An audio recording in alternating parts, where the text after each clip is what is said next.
boa tarde para todo mundo. Meu nome é Eneida, eu sou lá de Londrina, do norte do Paraná, sou psicóloga e a minha experiência de trabalho sempre foi em hospitais e em centros psiquiátricos. Eu sempre atendi paciente adulto que tinha problema de depressão, de ansiedade.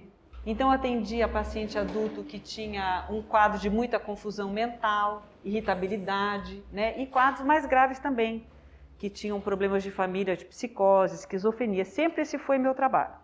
Mas a experiência que me trouxe aqui hoje foi uma experiência mais recente, que eu trabalhei com mulheres em situação de violência doméstica, por 6 anos. Então, eu fazia um atendimento no centro de referência, que ele era ali no Largo da Ordem. As mulheres faziam um boletim e iam até o Largo da Ordem. E eu atendia elas individualmente, atendia todos os dias, qualquer pessoa que chegasse. E atendia também em grupo, uma vez por semana eu organizava um grupo e vinham as mulheres, tanto as pessoas que tinham acabado de fazer boletim, como as pessoas que estavam em tratamento. E a coisa mais interessante foi que depois eu fiz uma pesquisa e incluí nos homens, também procurei ouvir os homens, lá no Juizado Especial de Violência Doméstica e Familiar. E o que eu descobri na minha pesquisa foi que eles me trouxeram, ao elaborar, ao lembrar a história de família deles, eles fizeram conexões muito interessantes sobre a vivência da situação de violência e a história familiar. Então, por isso que hoje eu vim falar sobre a visão sistêmica da família e procurar falar para você da importância da gente estabelecer relações entre a nossa história e as nossas escolhas de vida, tá? Essa aula nossa é uma continuação da primeira aula que vocês tiveram. Vocês se lembram da professora Íria? Que ela veio falar da visão sistêmica da vida, lembram? Sim. Então, ela falou muito sobre o princípio da interdependência, de como que era importante a gente enxergar tudo conectado. Quer dizer, quando a Maria Rita se preocupa em trazer a professora Íria, e também eu me preocupo de repetir, quer dizer que a gente está dizendo para vocês como que a gente vê a vida. E que a gente gostaria que vocês exercitassem esse modo de olhar. Depois vocês vão avaliar se ele também é bom para vocês. Mas é o modo como a gente vê. Então a professora Íria falou que é importante a gente ver que nós não somos independentes. Nós somos interdependentes. A gente pode desenvolver a autonomia, não é? Direcionar nossas ações. Mas nós sempre somos dependentes de outras pessoas ou das relações. Então, ela trouxe esse mesmo autor aqui, ó.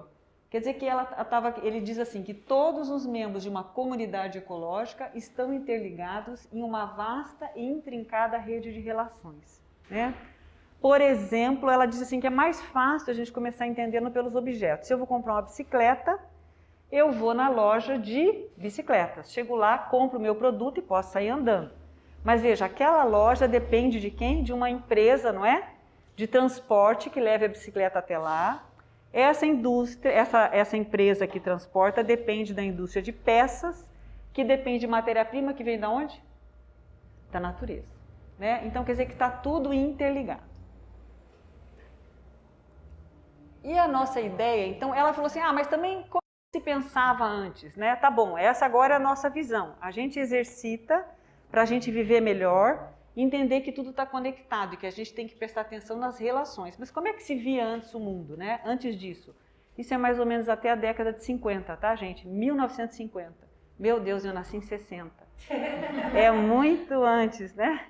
Mas, enfim, o que os cientistas ficavam preocupados era em descobrir as relações de causa e efeito. Uma causa determinando um efeito. Eles achavam que o mundo era estável, que tudo podia ser controlado. Quanto mais carros fossem produzidos, maior riqueza para todos. E tudo ia ficar absolutamente resolvido. Era só fazer tudo igual e cada vez mais.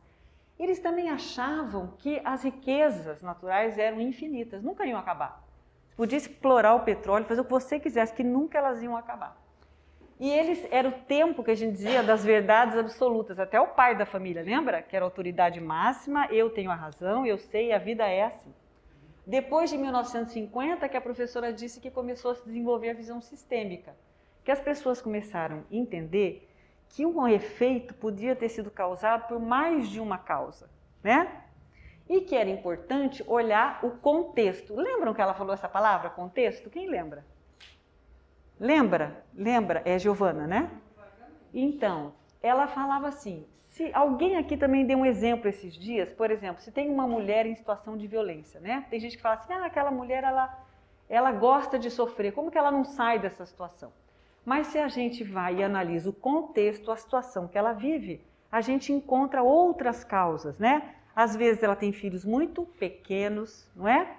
Às vezes ela perdeu o emprego na pandemia ou ela não tem suporte familiar. Então, desde 1950 para cá, começou a se ver que a realidade é mais complexa do que possa parecer. Começou também a se perceber, não começaram os desequilíbrios climáticos, que não era tão fácil controlar a natureza, não é verdade? Que a única certeza que as pessoas podiam ter era da mudança. Tudo muda o tempo todo na vida, né?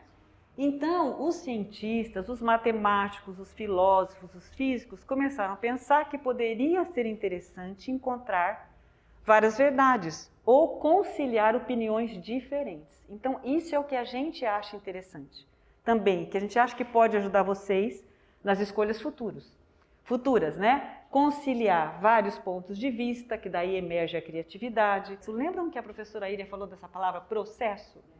Então, por exemplo, antigamente se falava assim, meu time é uma porcaria. Mas como assim é uma porcaria? Não, porque ele empatou nos 2 últimos jogos. Tá, então é por causa disso que ele é uma porcaria? Não, porque ele está muito mal no campeonato. Ele está muito mal no campeonato? Muito mal. Ele teve 3 derrotas. Tá bom. Ele teve 3 derrotas, ele teve 2 empates, ele está mal no campeonato. Mas se você for olhar, ele está melhorando. Porque nos 2 últimos jogos não levou nenhum gol, não é verdade? Então a importância também da gente não pensar, fulano é assim, né? Ou isto é assim, que a gente tem que analisar as coisas em processo e que tudo pode mudar, tudo pode caminhar. Tá bom?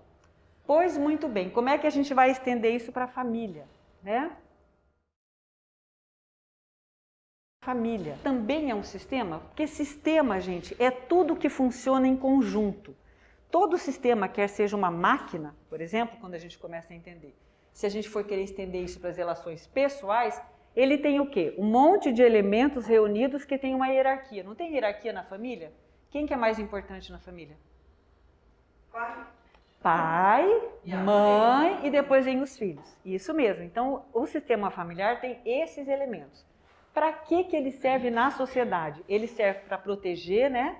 Desde a vinda do recém-nascido, até ele serve para socializar, porque ele que ensina a gente como é que você come, como é que você se veste, como é que você fala, não é isso? E o que eles descobriram depois dos anos 50, como a gente diz que tudo está interconectado, é que na família o comportamento de todo indivíduo está relacionado e depende dos outros, né? Mas que desafio, né? Quer dizer que eu sou inteiro, eu fico adulto, fico. Eu tenho o meu jeito de me vestir, de ser, tenho. Mas eu sempre tenho que voltar para o meu colo familiar. Ou eu sempre estou relacionada a um grupo maior que é uma família, ou depois vai ser a família de amigos, ou vai ser a família de trabalho. Então eu sou um único, sou inteiro, mas ao mesmo tempo eu sempre sou uma parte de um sistema maior. Então quer dizer que a nossa vida é sempre uma sequência de inserção em vários sistemas, cada vez maiores, mas que nós estamos sempre em relação. Quer dizer, o homem não é um ser sozinho, isolado. Ele é um ser em relação. Aí, esse mesmo autor que a professora Iria trouxe, ele fala sobre, afinal, qual que é o recurso primordial da família. Se você tem uma indústria de bicicleta, você vai precisar de alumínio, né? Vai precisar de ferro. E qual que é o recurso principal da família? É a comunicação. É como se a vida da gente pudesse ser resumida numa rede de conversas que a gente escuta desde bebê. E que ela vai se continuando, não é verdade? E não tem conversas repetidas que a gente escuta? Então, esse autor diz, a família é um sistema de comunicação que se expressa por uma rede de conversas que resulta num sistema de regra, né?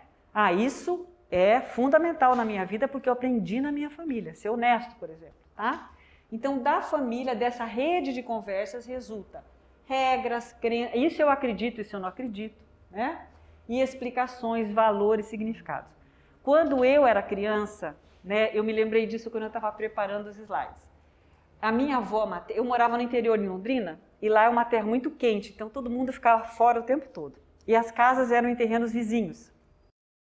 E minha avó era a pessoa encarregada de cozinhar. Quem que aqui gosta de cozinha mesmo? Eu. Tá, como que é seu nome? Ângela. Então, essa minha avó, é a mãe da minha mãe, ela tinha uma paixão pela cozinha. E ela era especialista, tanto nos doces, nos salgados. Meus avós tiveram uma padaria, uma confeitaria. Então, ela passava a manhã inteira planejando o almoço, ela fazia tudo com muito cuidado. Então, ela passava a manhã inteira, ela tinha um cuidado muito grande com o planejamento do que ela ia fazer. Só que a uma dada altura, eu estava na minha casa, ela gritava, dizia assim, ela não gritava, mas ela falava bem alto, tá na mesa! E daí você não via alegria nas pessoas, você via desespero, era todo mundo correndo para a mesa. E a mesa ficava fora, tinha um lugar para lavar a mão. O que ela esperava? Que todo mundo estivesse sentado antes dela terminar de pôr os 7, sempre eram 7 pratos diferentes, tá? E era simples, mas ela era sofisticada dentro de uma vida simples. Então nós não podíamos chegar atrasados, porque se a gente chegasse atrasado, a gente ia levar bronca, era considerado um desrespeito, tá? Então é interessante porque eu me lembro disso se repetindo, dessa fala de estar na mesa até hoje. E eu cozinho, e se vem 10 pessoas, eu gosto de fazer comida. Então de algum modo, essa experiência ficou gravada em mim de uma maneira boa, afetiva. Quer dizer, minha avó era muito séria, muito braba, mas ela expressava o carinho pela comida. Vocês entendem isso? Tem alguém na família de vocês que expressa carinho pela comida? Eu expresso minha avó também quando cozinhava. Era assim. A minha mãe não cozinha nada, mas a minha avó... E se a gente fosse lembrar de outras conversas que a gente escutava? Vocês se lembram de alguma coisa que escutavam com relação ao trabalho? Ou com relação ao que você tem que fazer na vida? Ou sobre casamento, ou sobre dinheiro? Vocês se lembram de alguma conversa que vocês escutavam? Hoje fala, casou é pra vida inteira. Casou é pra vida inteira. Não dá pra separar, não. Não tem essa de separou, voltou. A mãe já fala assim, estude. Estude pra ser alguém. Tá. Então vocês estão vendo que eu estude os valores, né? Então, quando a gente fala modelo de comportamento, a comida, o valor, o significado, né? Então, como é que a gente falou? Casar é para a vida inteira? Nossa Senhora. E que mais? E que mais, Ângela? Estude. Estude, trabalhe. Também ouvia isso, Maria? Opa, não dependa de ninguém. Isso, né? Você escutava alguma coisa, Linda Silva? Não dependa de homem para nada. Tá bom. Então é disso que eu estou falando que a gente vive. Quer dizer, isso interfere nas nossas escolhas, né? Pois muito bem. Nós não estamos fazendo uma jornada de desenvolvimento da mulher? Afinal, o que é esse negócio do desenvolvimento? Como que a gente vê o desenvolvimento dentro dessa visão? É como se a gente visse, gente, cada vez a vida em círculos maiores, tá? E sempre a gente tem que caminhar da fusão à diferenciação. Quando nasce o bebê, a gente diz fusão, porque ele está completamente misturado com a gente. E a gente, por acaso, não está misturado com ele? Eu não via mais nada, não dormia, não sabia que ela tinha acordado, não sabia nada. Nem lembrar de comer eu lembrava. Então você começa num estado de fusão, o bebê, ele não sabe nem onde acaba a boquinha dele, onde começa o seio da mãe. E nós temos que caminhar para um estágio de diferenciação, tá? Se a gente for pensar na gente adulto, na outra ponta. Então, primeiro, o bebê, ele só pensa em conforto e bem-estar, em ser amado, em amar. Depois ele tem uma necessidade de brincar, não tem? Quer dizer, entra mais uma pessoa, o círculo aumenta um pouco entre os irmãos. E daí ele já precisa da aprovação dos outros. Não é assim que a gente fala para a criança, filha, você tá linda, não é assim? Não é? E a gente continua gostando disso sempre, mas tudo bem, começa aí. E daí a gente começa a expressar o que deseja, que isso é muito importante. Depois, mais tarde, conforme a gente vai se diferenciando mais, o que é esperado da gente? Que a gente desenvolva opiniões próprias, não é isso? Eu acho isso uma grande porcaria, ou eu acho isso muito legal, não é? As minhas crenças, as minhas decisões, até que eu tenho uma autonomia. E a gente diz que as pessoas mais diferenciadas, elas são capazes de não pensar só em si, mas de se colocar a serviço do outro. Então a gente vê isso nos professores, né? Naqueles que são líderes de grande número de alunos, de trabalhos, a gente vê isso nos monges, não vê? Nas pessoas que praticam caridade, que elas também colocam tanto o serviço para o outro, como para me atender e a minha família, como iguais, de iguais importância. Tá, muito bem. Então aqui há também a diferença, quando a gente fala de diferenciação, isso é importante. Antes dos anos 50, a gente pensava assim, olha, se eu não aprendi a dançar balé até os 5 anos, pronto, não aprende mais, não é verdade?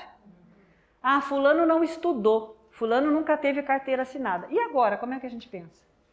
Um dia eu vou ter. Um dia eu vou ter, não é isso? Não pode começar a qualquer momento? Então, nessa jornada de desenvolvimento, nós também estamos fazendo esse caminho. Quer dizer, nessa troca de experiência nossa, a gente vai aprender e vai crescer. Bom, aqui eu estou querendo dizer o seguinte, que eu estou falando que a gente cresce numa linha horizontal, criança, pai, mãe, depois irmãos, depois avós, depois escola, depois equipe de trabalho, depois escritório social, que tal? Não é? Que vocês pertencem a esse sistema daqui, tem as amigas, tem a cozinha. Só que depois de mais ou menos lá, 1980, teve um autor que falou assim, mas espera aí. Quando eu analiso as crianças e as pessoas, eu percebi que não conta só o que ela aprendeu com o pai, o que ela aprendeu na escola.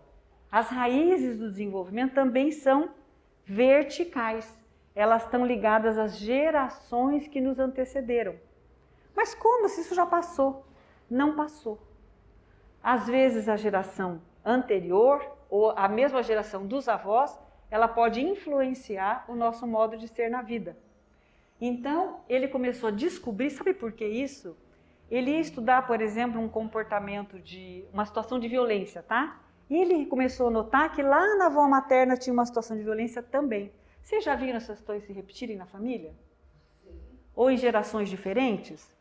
Quando eu fiz a pesquisa, eu vi até que essas situações se repetiam na família do ex-marido. Então, as experiências das gerações anteriores, elas ficam gravadas na nossa memória. E conforme a família lidou com aquilo, por exemplo, quando ela escondeu, guardou como segredo, isso é mais difícil ainda, porque depois as situações voltam ainda com mais intensidade. Quando a família lidou com aquilo, superou, conversou, a tendência é que a repetição seja menos intensa. Saúde, Ângela. Então, o que eles começaram a descobrir depois de 1980 isso? Que existia um legado, uma herança de conhecimento e que influencia na construção da identidade, também no modo como enfrenta a crise. A minha família, quando tem problema, ela usa o recurso da união, por exemplo, tá? Então, esses recursos que... Tá. Tem um problema, tá todo mundo se xingando, colocando a culpa no terceiro. Tá. Tá bom. Então, eles usam o recurso de... Como chama isso? Tá tudo xingando. Não sei se é desunião. O que mais que podia ser? Que outra palavra? O recurso de treta, o negócio é bravo lá em casa. Tá, de pôr para fora, de expressão, né? De reação. Não seria isso? Giovana, confronto. Isso. Eles não conseguem refletir. Existe uma reação ao invés de uma ação. Não é isso? Isso. E confronta a palavra que a Patrícia falou. Isso? Tá. Então, acontece que esse modo de reação, ele pode estar gravado na gente. Quando eu estou com meu filho, ele faz uma coisa e já fala, se eu não sei o quê. Não pode acontecer? Criança faz qualquer coisa, eu já reajo, eu entro em confronto, de vez de eu acolher. Então, o que ele quis dizer, que ele reparou, é que esse modo de enfrentar as crises podia também ser transmitido. E podia estar atrapalhando a gente sem a gente perceber. Tá bom? Quando ele estava estudando, ele disse que também a família transmite expectativa. Você vai casar. Ou você vai ser padre. Ou você vai ser... né? Quer dizer, tem todo um trabalho da gente se desvestir dessas expectativas, né? Às vezes a gente concorda com elas. Sim, isso que eu estou dizendo, né? Mas essa expectativa gera sobre a gente... Pode gerar um certo tipo de pressão sobre a gente? Gera. Pode? Tá. Então, elas podem ser até questões opressivas, que até dificultam a gente de a gente arriscar, né? Por exemplo, ele dizia também, deixa eu ver se eu passo um slide aqui, que chega a ser um modelo para a gente, um guia de ação. Então, que às vezes a gente tem por exemplo, até uma impulsividade maior. Por exemplo, se eu tenho uma família que viveu uma situação de separação, de doença do pai, isso pode fazer com que eu me torne mais impulsiva e case mais cedo? Pode? Pode. Você acha, Linda Cia? Tá, então. Você casou moça. Você casou moça, Linda Cia? Quantos anos você se casou? 17 anos. 17 anos. Você acha hoje que você saiu cedo? Cedo de casa. Aham. Parar tudo. Aham. Então, isso que ele dizia, que às vezes uma situação familiar da geração anterior influencia na vida da gente. Bom, aqui então, esse autor estava dizendo que a nossa história é composta de três partes.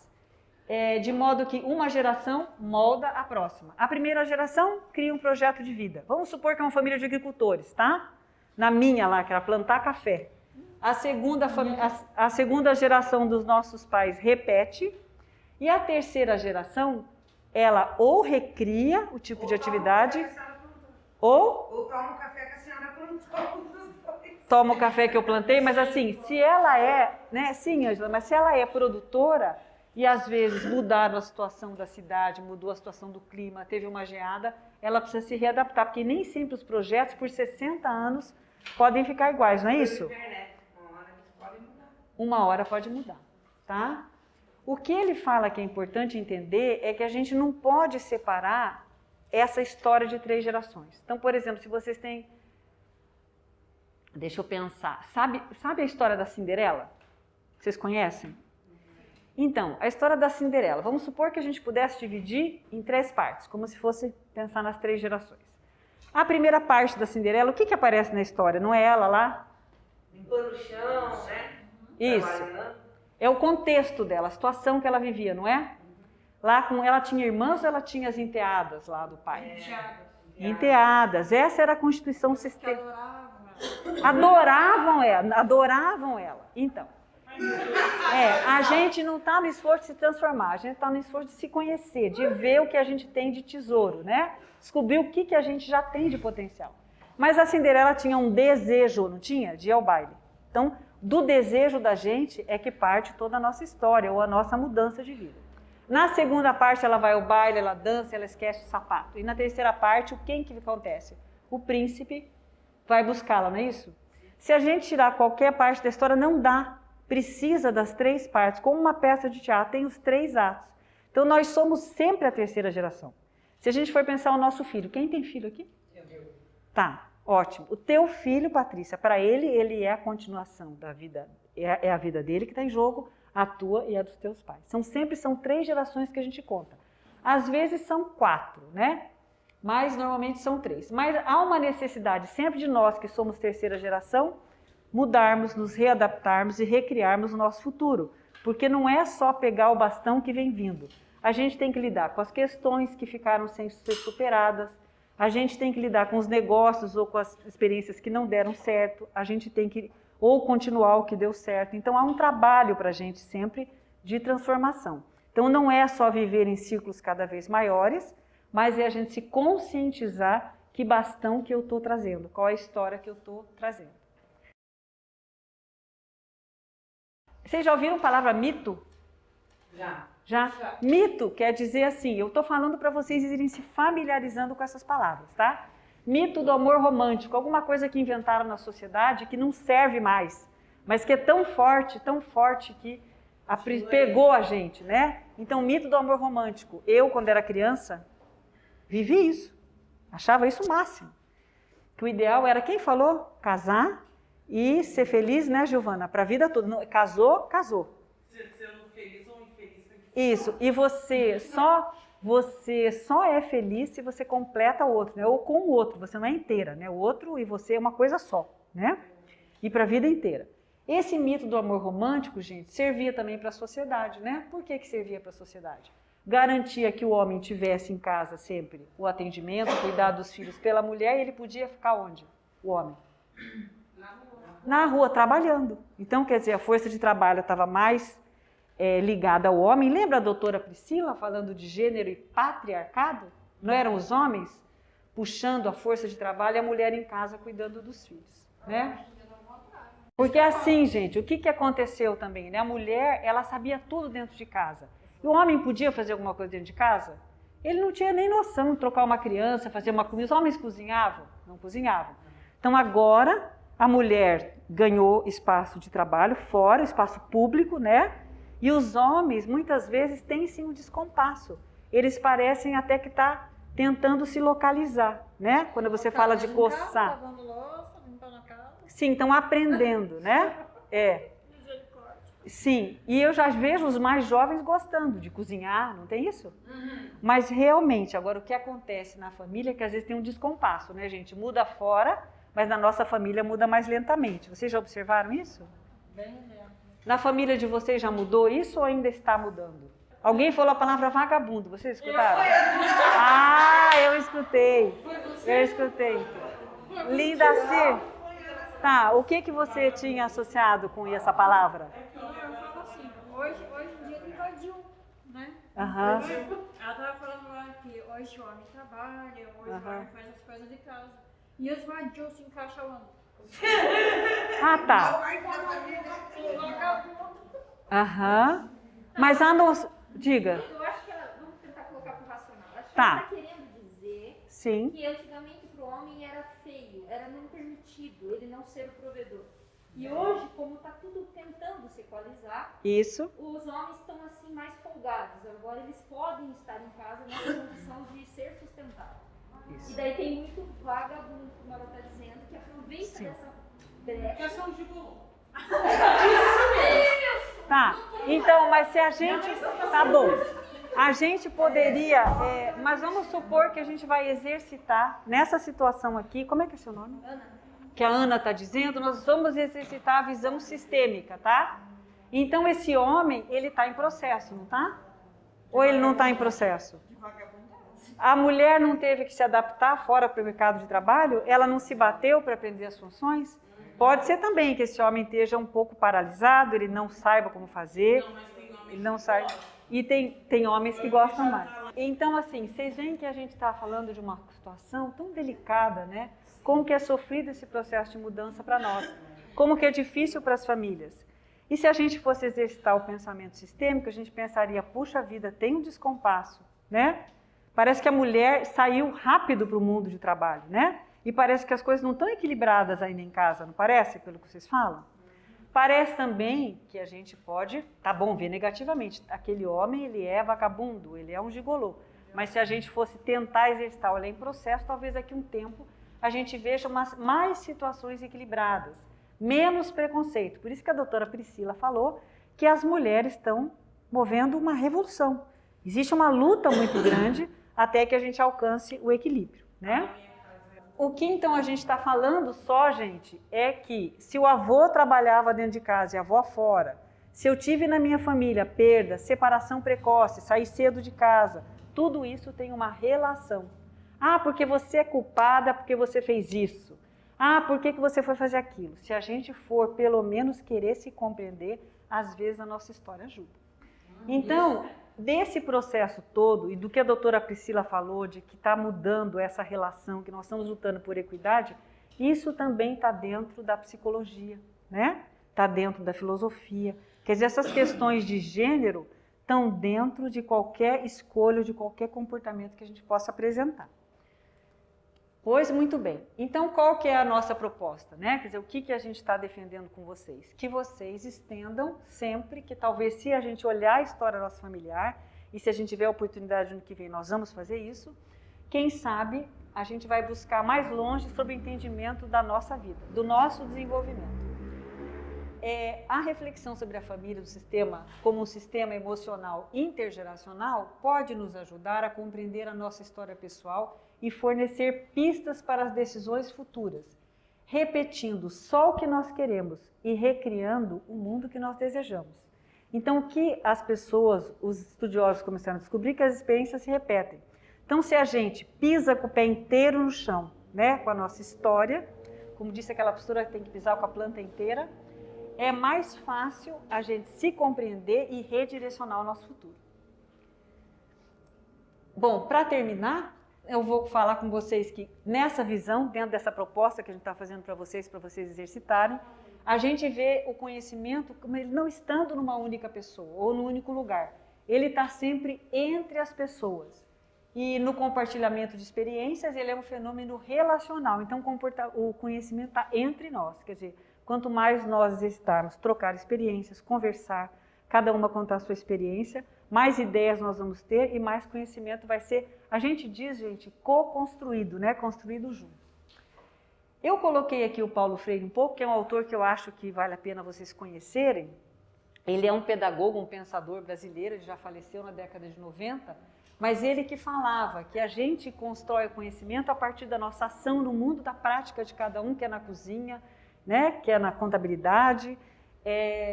A gente aprende a partir da prática e do convívio, trocando ideias, dialogando. E ele diz que nesse encontro todos ensinam e todos aprendem. Né?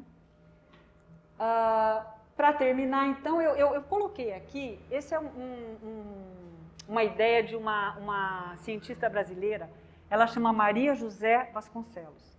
Ela diz que tem umas dicas para a gente manter a mente sistêmica, a mente vendo tudo interconectado. Primeira coisa que a gente tem que fazer sempre é analisar o contexto, não só da Cinderela, né? Como o nosso, ou como do nosso negócio, ou como de tudo que a gente for fazer, da pessoa que a gente está se relacionando, de uma situação, ver sempre inteira. A segunda coisa é a gente não dizer fulano é alguma coisa. Tá? Então, a gente usar o verbo estar, né? Entender que as pessoas podem estar em processo, que eu posso estar em processo, que eu posso mudar, né? E também colocar sempre o foco na relação. Qual é a minha relação com essa pessoa? Achou difícil? Só esse processo aí.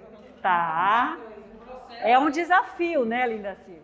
E depois, por último, abraçar outros pontos de vista, conviver com percepções diferentes, tá? Tem mais alguma coisa que vocês acham que ajuda a gente a manter a mente sistêmica? O que vocês acham que ajuda?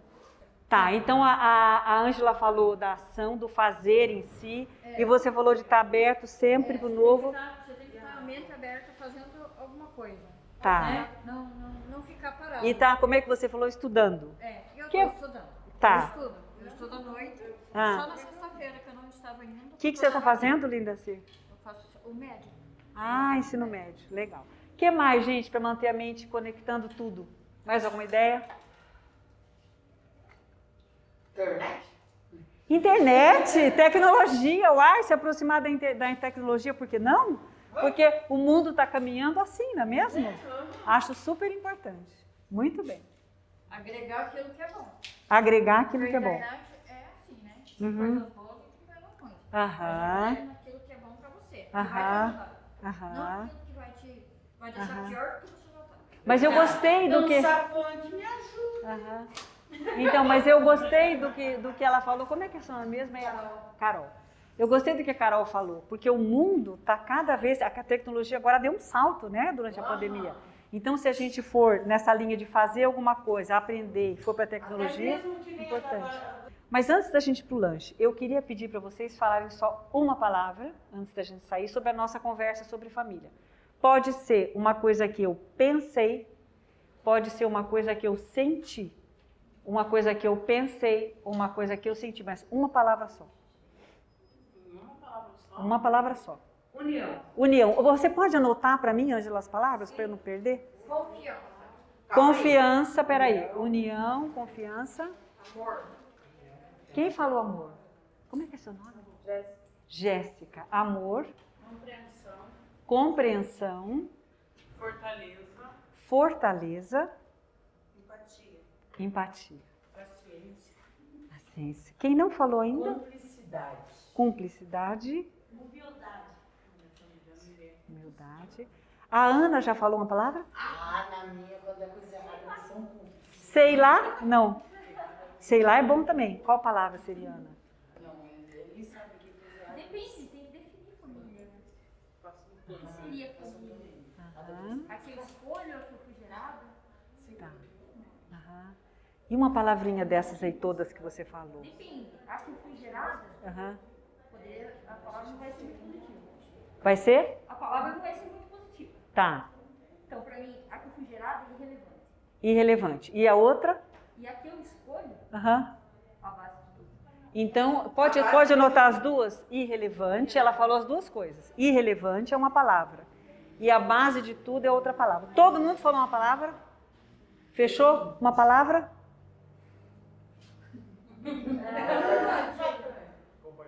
Compaixão.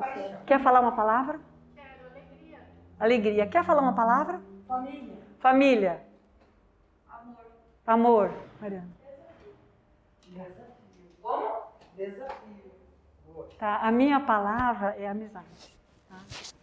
Muito obrigada. Então vamos descansar um pouquinho? Daqui a pouco a gente volta, né? Para conversar. Eu vou